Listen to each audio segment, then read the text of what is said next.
Assalamualaikum warahmatullahi wabarakatuh. Alhamdulillah wassalatu wassalamu ala sayyidina Rasulillah wa ala alihi wa sahbihi wa mawalah amma ba'd. Tentunya dalam menjalankan ibadah puasa di bulan Ramadan, banyak hal yang harus kita ketahui ayolah ahbab tentang hukum, tentang permasalahan-permasalahan yang terjadi yang sering dialami pada orang-orang yang berpuasa di bulan Ramadan. Sebab segala macam ibadah, kalau kita tidak pahami akan ilmunya, khawatir kita menyangka telah melakukan kebaikan atau menjalankan ibadah, tapi ibadah kita tidak diterima oleh Allah Subhanahu wa Ta'ala. Sebagaimana Allah Subhanahu wa Ta'ala berfirman di dalam Al-Quran, Allah nyatakan, yahsabuna annahum yuhsinuna sun'a. Mereka menyangka telah melakukan kebaikan, tapi ternyata tidak diterima oleh Allah Subhanahu wa Ta'ala. Dan dinyatakan oleh ulama bahwasanya wa kullu man bighairi ilmin ya'malu a'maluhu mardudatun la tuqbalu. Setiap orang yang melaksanakan ibadah tanpa didasari ilmu, maka ibadahnya tidak akan diterima oleh Allah Subhanahu wa Ta'ala, sebab dia tidak tahu kalau dia telah menjalankan sesuatu yang salah atau menjalankan yang tidak sesuai daripada rukun dan syaratnya. Maka insya Allah dalam kesempatan ini kita akan membahas beberapa hal permasalahan dalam menjalankan ibadah puasa Ramadan. Di antaranya adalah, ayolah ahbab, ketika seseorang yang berpuasa, kemudian dia lupa kalau dia sedang berpuasa, sehingga di siang hari dia makan, dia minum. Sebab dia lupa kalau dia sedang melakukan puasa, apa hukumnya? Maka dibahas oleh para ulama-ulama kita, bahwasanya Rasulullah SAW bersabda di dalam hadisnya, kata Rasulullah, man akala aw syariba nasiyan falyutim saumahu. Fa innama at'amahu Allah wa saqah.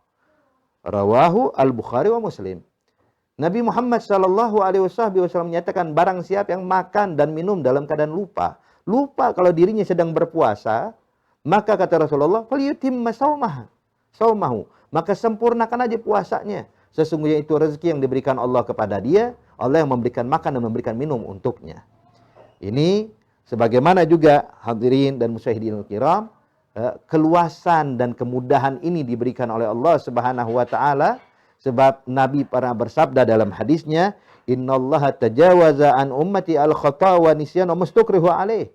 Sesungguhnya Allah Subhanahu wa Ta'ala memaklumi dan memaafkan daripada umatnya kalau melakukan sesuatu berdasarkan karena hal yang lupa atau kebodohan, tidak mengerti hukum, dan tidak ada ulama yang menyampaikan kepada mereka, atau dipaksa, maka itu dinyatakan puasanya tetap sah dan boleh bagi mereka melanjutkan ibadah puasa.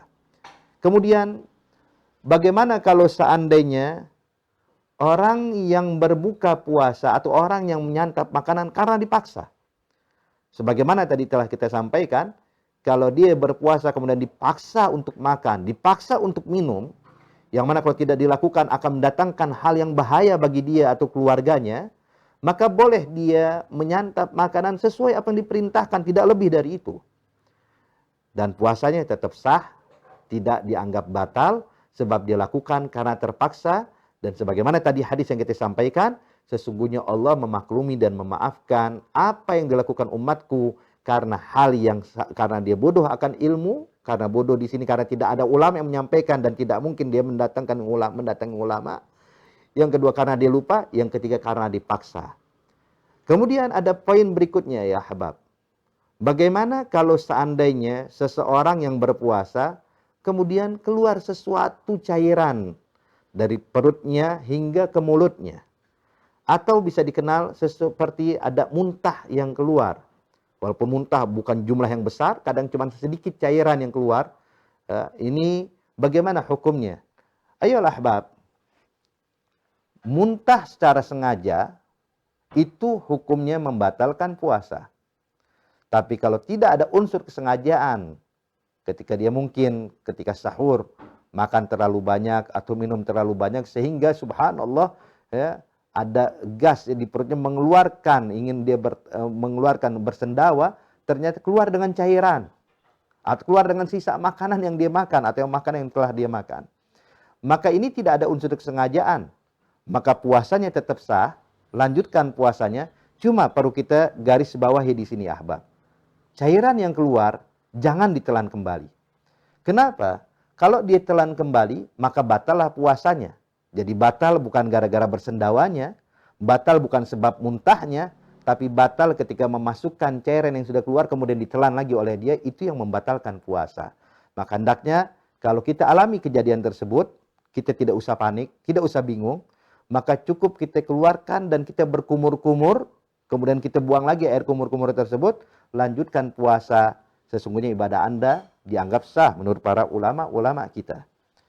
Kemudian juga, bagaimana hukumnya kumur-kumur atau istinsyak, memasukkan air ke dalam hidung ketika berwudu. Maka dibahas oleh ulama, memasukkan air ke dalam mulut atau memasukkan air ke dalam hidung, kalau seandainya dasarnya dia jalankan itu untuk menjalankan kewajiban, seperti apa kewajiban? Seperti ada darah di bagian mulutnya, maka wajib bagi dia kumur-kumur. Atau dasarnya sebab perkara yang sunnah. Seperti apa?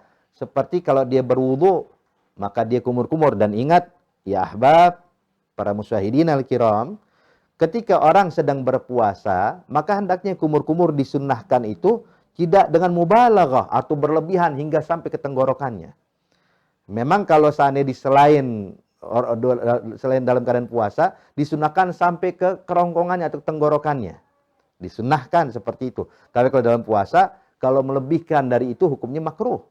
Maka cukup di bagian mulut saja, bagian dalam mulut tidak berlebihan sampai ke dalam. Begitu hidung juga tidak melebihi daripada haisum. Artinya tidak melebihi dari batas ini, hadirin. Batas daripada kalau orang mengucapkan atau membaca dengan gunnah, kalau kita belajar ilmu tajwid ada idgham bi gunnah dengan dengung, ya. Maka kalau cuma sedikit masuk tidak jadi masalah. Tapi kalau berlebihan maka hukumnya berubah menjadi makruh. Dan ingat, kumur-kumur memasukkan air ke dalam hidung kalau disebabkan atas perkara yang makruh atau perkara yang haram, maka itu bisa membatalkan puasa orang tersebut. Jadi di kumur-kumur cukup sedikit, ya, bagian mulut, dalam mulut ini. Maka kalau seandainya ada sabag hulma, ada tiba-tiba ada yang mengejutkan atau mengagetkan sehingga tertelan itu air, padahal dia kumur-kumur hanya di bagian luar atau bagian tidak dalam daripada mulutnya, maka itu tidak membatalkan. Tapi kalau dia sampai ke tenggorokan, kemudian ada yang masuk sedikit, itu membatalkan. Kenapa? Sebab dalam keadaan puasa memasukkan air hingga tenggorokan itu hukumnya makruh. Jadi intinya hadirin, para musyahidin al-kiram, kumur-kumur, istinsyak, apakah membatalkan wudhu kalau ada yang masuk dalamnya?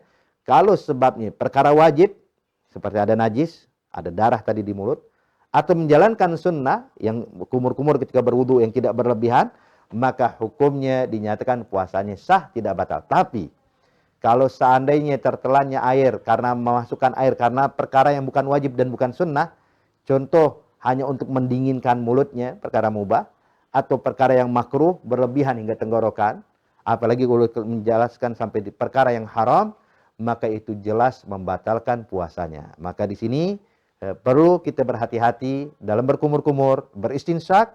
Insya Allah semoga ibadah puasa kita bisa diterima oleh Allah Subhanahu wa taala. Amin ya rabbal alamin. Wassalamualaikum warahmatullahi wabarakatuh.